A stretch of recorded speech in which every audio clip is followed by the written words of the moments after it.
kami dari Pansel lengkap 9 orang, terima Bapak Presiden.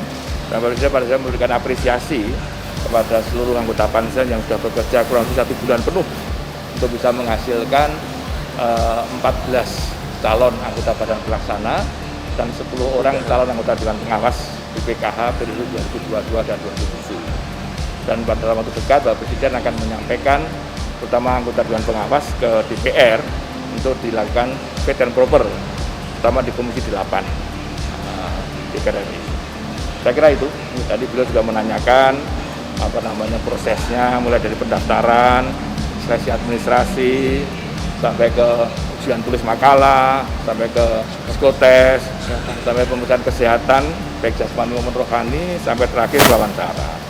Dan waktu wawancara kami juga mempertimbangkan seluruh masukan dari masyarakat dan juga rekam jejak dari KPK, dari transaksi perusahaan transaksi keuangan dari PPATK dan juga dari BNPT. Jadi semua informasi sudah kita masukkan dan kita uji betul dari bersembilan melakukan menilai semuanya, dan yang kami usaha pada Presiden yang terbaik sesuai dengan ranking maupun sesuai dengan pembidangan.